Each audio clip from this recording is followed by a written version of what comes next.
Assalamualaikum warahmatullahi wabarakatuh. Bertemu lagi dengan sahabat Islami Puanggi ya. Apa kabar sahabat Islami Puanggi? Gimana dengan harinya? Semoga tetap ya, apapun yang kita jalanin, tetap titik pusatnya adalah Allah Subhanahu wa Ta'ala. Lagi banyak sekali berita di luar nalar ya, berita yang tidak bisa dimaklumi oleh akal pikiran, logika, apalagi keimanan kita. Selamat datang di akhir zaman ya.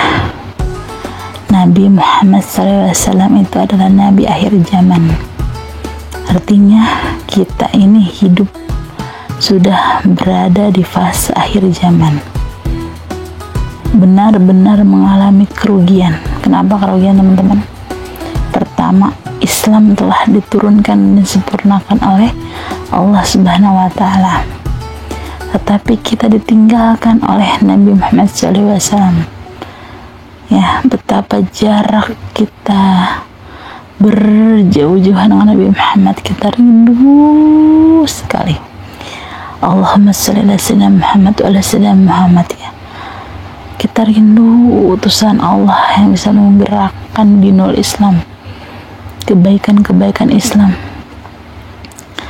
Bahkan seorang Rasulullah SAW aja selalu mengingatkan kepada kita umat-umatnya bahwa kita ini hamba-hambanya Allah Subhanahu wa Ta'ala. Artinya Nabi Muhammad SAW ini menegaskan bahwa jelas teman-teman ya, yang patut disembah, disanjung, ditundukkan hanya Allah Subhanahu wa Ta'ala ya.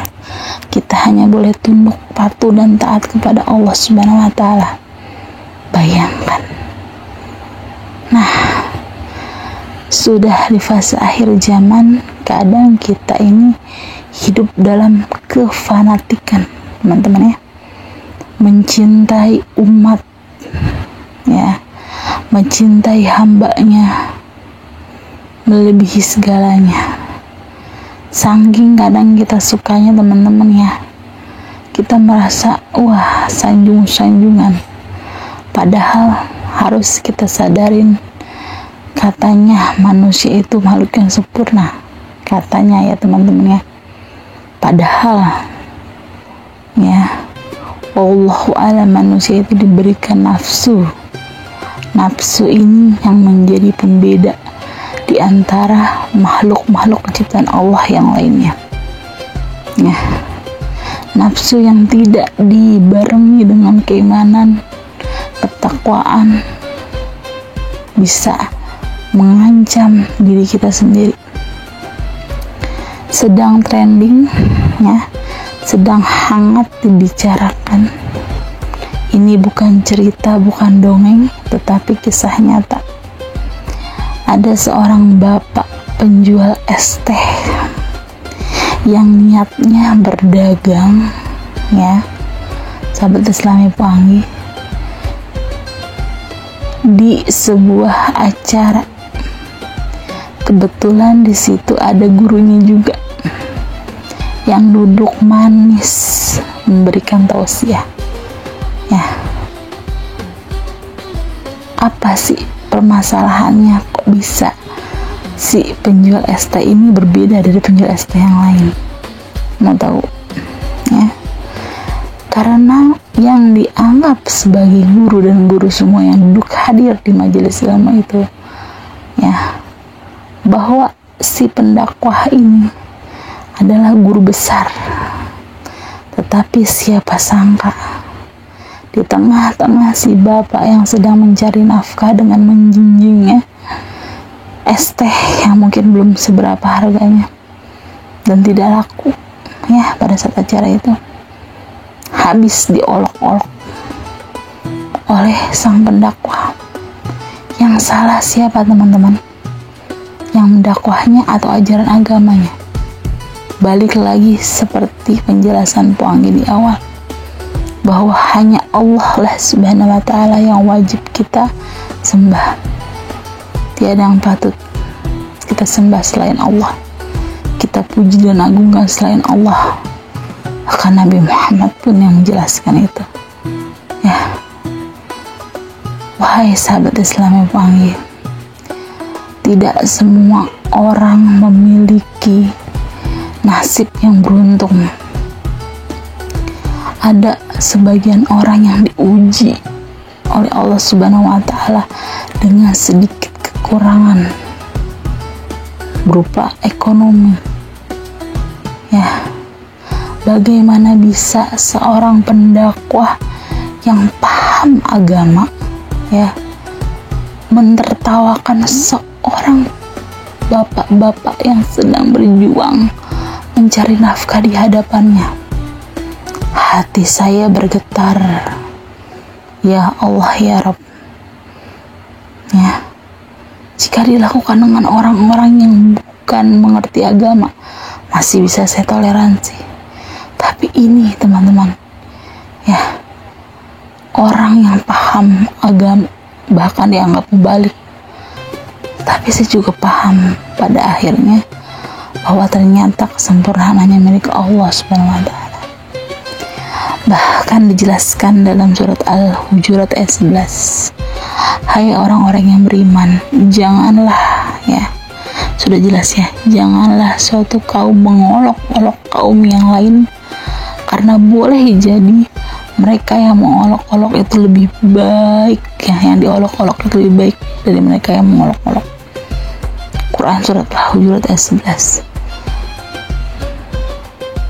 Bapak penjual es teh ini hanya bisa terdiam tanpa ekspresi, ditertawakan segitu banyak orang, bahkan oleh pendakwah itu. Kalau teman-teman boleh paham, ada namanya perbuatan dan perkataan. Saya rasa jarang sekali orang yang tersakiti oleh perbuatan.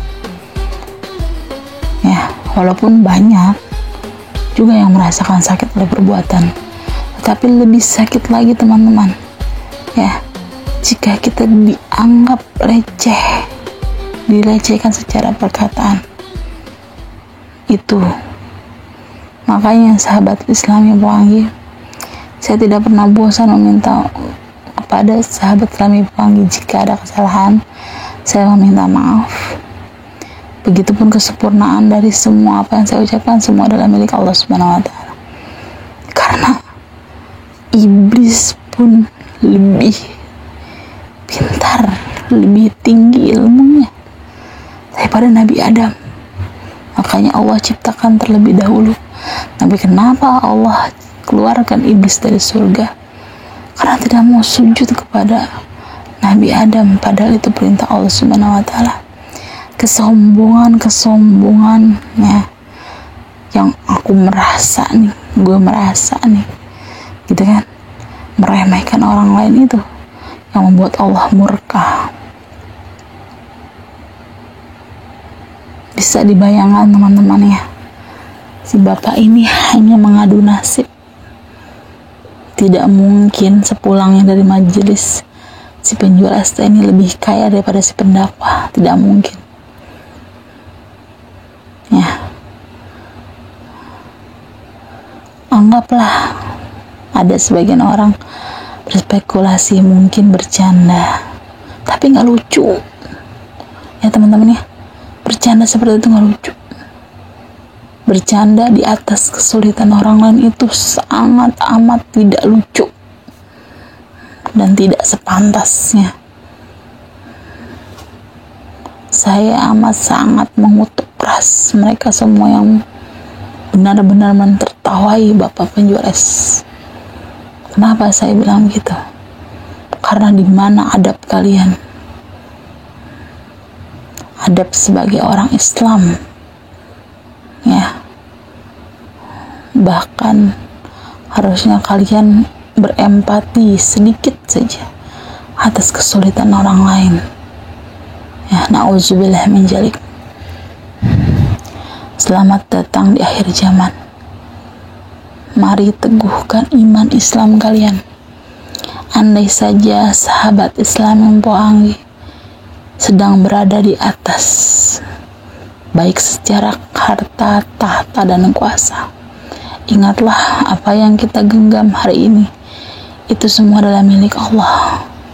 Kapan saja Allah akan mencabut, menghilangkan, bahkan menggantikan kepada yang lain, semudah membalikan telapak tangan. Kun fayakun lillahi ta'ala.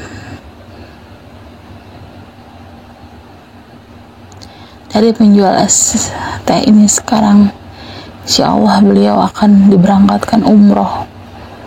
Ada beberapa juga yang akan membantu perekonomiannya dan pendidikan anak-anaknya. Artinya teman-teman, segala sesuatu dari kesabaran dan karma baik itu pasti ada. Allah tidak akan menguji seseorang di batas atau terluar dari kemampuannya. Allah pasti akan memberikan pertolongan buat hamba-hambanya yang sabar. Dari kisah Gus ini dan penjual es teh ini, buat kalian semua, atau Poanggi, atau suami-suami kita, ataupun kalian sendiri yang sedang berjuang mencari nafkah buat keluarga, selagi masih halal, semangat ya teman-teman. Allah tidak akan tidur. Allah bersama dengan hamba-hambanya yang bertakwa dan berusaha. Semoga menjadi pelajaran bahwa mentertawai orang lain di tengah orang lain itu kesulitan adalah suatu kebodohan. Ya. Sampai juga di pengunjung akhir video Poanggi. Jika ada salah perkataan, jelas datang dari Poanggi. Jika ada kebaikan dari isi konten video ini, berarti dari Allah Subhanahu wa Ta'ala. Silahkan share ke semua media sosial yang kalian punya. Ajak semua keluarga dan keturunan kalian untuk menonton konten Islam yang Poanggi. Semoga kita bisa bermuhasabah diri bahwa sebenarnya tidak ada yang patut disembah kecuali Allah Subhanahu wa Ta'ala. Ya teman-teman ya, cintai Allah Subhanahu wa Ta'ala, cintai Rasulullah SAW, cintai kedua orang tua kita. Selebihnya berlaku sewajarnya saja ya kepada hamba-hambanya Allah. Ya, jangan karena suatu hal kita meninggikan orang lain, ya, melebihi apapun. Ingat, tidak ada perintah khusus ya untuk mengagung-agungkan sesama makhluknya Allah kecuali Rasulullah SAW, Al-Anbiya, dan Khulafaur Rasyidin, serta seluruh keturunan dari Nabi Muhammad SAW. Wassalamualaikum warahmatullahi wabarakatuh.